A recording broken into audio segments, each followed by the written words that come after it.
You don't always know you're with the wrong person because it doesn't start as disaster. It starts as confusion. You feel off, but you can't explain why. You're working harder, apologizing more, overthinking everything, and somehow the relationship still feels like it's slipping through your fingers. And what's scary is, the damage isn't always obvious. The wrong relationship doesn't just break your heart, it breaks your nervous system, it changes your identity, it messes with your sleep, your confidence, your focus, your drive, your relationship with other people, and eventually, your relationship with yourself. So in this video, we're going to go deep into how being with the wrong person can seriously impact a man's mental health, especially in modern relationships, where social media, dating culture, money pressure, identity politics, blurred boundaries, and constant comparison are all in the mix.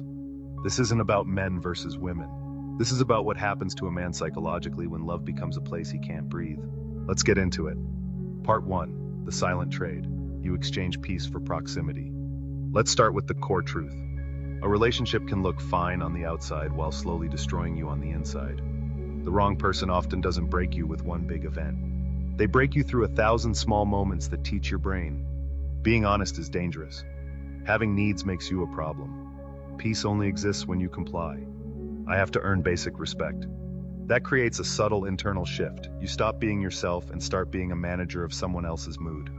And men are especially vulnerable to this because many men were raised with, don't complain, be strong, handle it, provide, lead. So when the relationship starts hurting, a lot of men don't leave. They try harder. They take on emotional pain as a personal responsibility, like it's a problem to solve.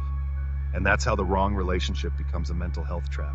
You stay because you think it's a test of character, when it's actually a slow leak in your soul. Part 2. Chronic stress changes your brain, and you don't notice until you're different. When you're with the wrong person long enough, your body adapts. You might not call it stress, you call it, we've been going through a rough patch. She's just emotional. I'm just tired from work. Relationships take work. But chronic relational stress creates hypervigilance. Your nervous system is always scanning for danger. You start doing things like rehearsing conversations in your head, watching your tone too much, avoiding certain topics because it's not worth it, explaining yourself like you're on trial, feeling guilty for relaxing, feeling tense when your phone buzzes. That's not love. That's your body reacting as if it's living with unpredictability, because it is. Long term, that can lead to anxiety, depressive symptoms, insomnia, emotional numbness, lower libido, irritability and rage spikes, panic symptoms, dependency behaviors, drinking, porn, gambling, constant scrolling, self-medicating never ends well. Trust me when I say that I have first-hand experience of this. And the worst part, men often won't label it as mental health. They'll just say, I'm not myself lately. Exactly. Part 3. Modern relationships can weaponize uncertainty. In older relationship structures, roles were clearer, not always healthier, but clearer. In modern dating, uncertainty is everywhere. Now you have, we're exclusive but not official. We're together, but I need space. Don't be controlling, used as a shield against accountability. That's just my boundary, used as a way to avoid basic compromise. I'm healing, used as an excuse to treat you like collateral damage. With the wrong person, modern language can become emotional fog. Instead of clarity, you get shifting definitions, moving goalposts, half commitment, ambiguous loyalty, unclear expectations, constant tests, and a man's mind hates unstable ground. If you don't know the rules of your own relationship, you start living in psychological suspense, always trying to interpret what things mean. That's how you lose your center. Part 4. Emotional invalidation, the most common slow poison. A lot of men don't get hit, they get dismissed. And dismissal is one of the most mentally damaging experiences because it tells you your internal reality is not important. It sounds like, you're too sensitive. That didn't happen. You're overreacting. That's not what I meant. You're twisting it. Here you go again. You're insecure. You're acting like a victim. When you live with that long enough, you start doubting yourself. Men often respond by shutting down emotionally, not because they don't feel, but because every time they express, it becomes an argument, a joke, or a punishment. So they go quiet. And that quiet gets misread as he doesn't care, when really it's, he learned that caring is unsafe. This is where depression often begins for men. Not with tears, but with disconnection. Part 5. Manipulation in modern relationships. Not always obvious, but deeply damaging. Let's talk about the kinds of manipulation that actually show up today.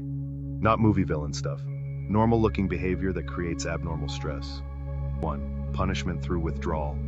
Affection disappears when you don't comply. You don't get communication. You get silence. That teaches your brain love is conditional. 2. Double standards. You're expected to explain, apologize, regulate, and compromise, while they get to be impulsive, harsh, or inconsistent. 3. Performative morality. They don't need to be kind, they just need to be right. So any disagreement becomes, I'm a good person, you're the problem. 4. The public image versus private behavior. Online they're loving, soft, supportive. At home they're cold, disrespectful, or dismissive. That split reality drives you crazy because nobody else sees what you see. 5. Gaslighting light. Not always the extreme version, sometimes it's just rewriting the past, denying obvious patterns, flipping blame so you're always the bad guy, making you defend your feelings instead of addressing their actions. Over time, a man stops trusting his instincts. And when a man can't trust himself, he becomes easier to control. Part 6, the identity erosion. You become smaller to keep the peace. This is one of the deepest parts. The wrong person doesn't just hurt you, they reshape you. A man starts to stop seeing friends because it's easier. Stop doing hobbies because they cause problems. Stop speaking his mind because it turns into drama. Stop dreaming because he's always managing crises. Stop flirting with life because he's always in survival mode. And slowly the relationship becomes the center of everything. Not in a romantic way, in a hostage way. You start living as a reduced version of yourself because a full version of you creates conflict. That's not partnership, that's containment. Part 7, sex, intimacy, and the mental health impact men don't talk about. Men rarely talk openly about how relationship stress affects their sexuality, but it's massive. With the wrong person, intimacy can turn into obligation, bargaining, performance pressure, rejection cycles, punishment, using sex or withholding it for control, criticism that kills confidence, emotional disconnection that makes sex feel empty. Some men lose libido, not because they don't love their partner, but because their body associates the relationship with tension. Others cope by escaping into porn, flirting, or attention-seeking because it's safe intimacy where they can feel wanted without emotional risk. The shame that follows can deepen depression. What's wrong with me? Nothing. Your body is reacting to emotional danger. Part 8, money, ambition, and modern expectations. Modern relationships come with modern pressure.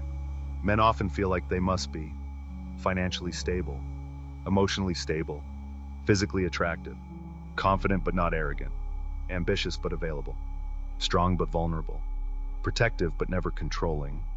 With the right partner, those pressures become manageable. With the wrong partner, they become weapons. Examples.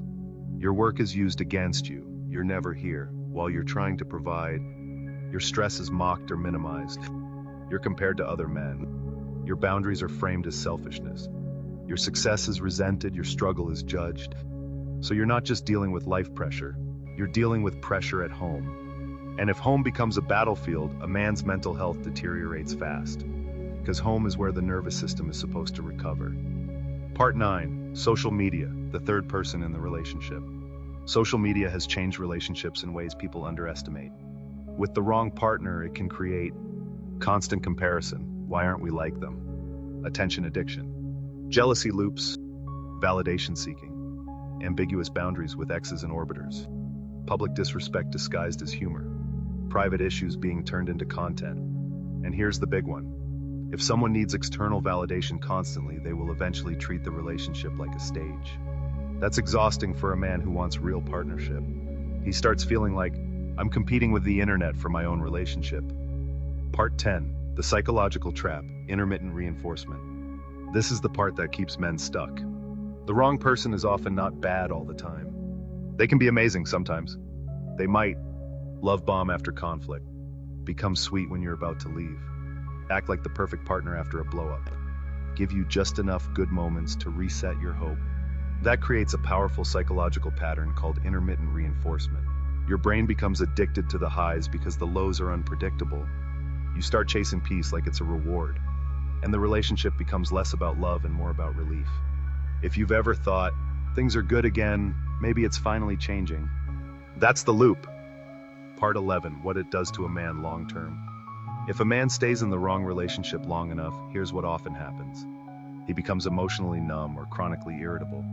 He loses confidence and second guesses everything. He stops trusting his instincts. He develops anxiety around conflict. He withdraws socially. He performs happiness publicly and suffers privately.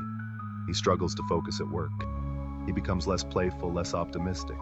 He starts feeling like love is a problem, not a place of rest. He may develop a quiet resentment that eventually explodes or turns into depression. And a dangerous one. He begins to believe he deserves it. That's when men stop seeking help because they think the pain is normal. It's not.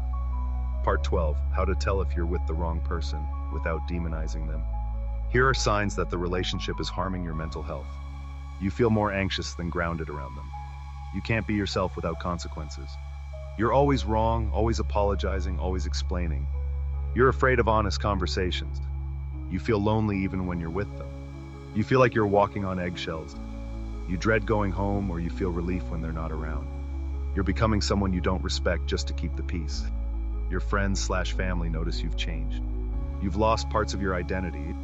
The wrong person doesn't have to be evil, but they can still be wrong for you. If they don't support you in any of your choices, hobbies, interests, or life goals, they are not the one for you. A good relationship isn't perfect, but it should feel emotionally safe more often than it feels threatening. Part 13. The truth men need to hear. Love is not supposed to cost your sanity. A relationship should add to your life, not erase it. You're supposed to feel supported, respected, safe to speak, safe to be imperfect, safe to have needs, safe to rest. If you're constantly dysregulated, anxious, or shrinking, that's not a you problem. That's information. And sometimes the most masculine, strongest decision a man can make is not to endure pain silently. It's to choose peace. Closing, call to action. If this video hit close to home, I want you to hear this clearly.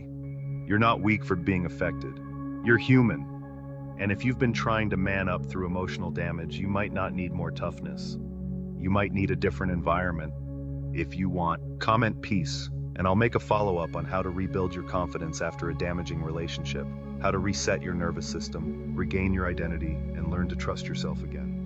And if you know a man who's quietly losing himself in a relationship, send this to him. Because sometimes a man doesn't need motivation.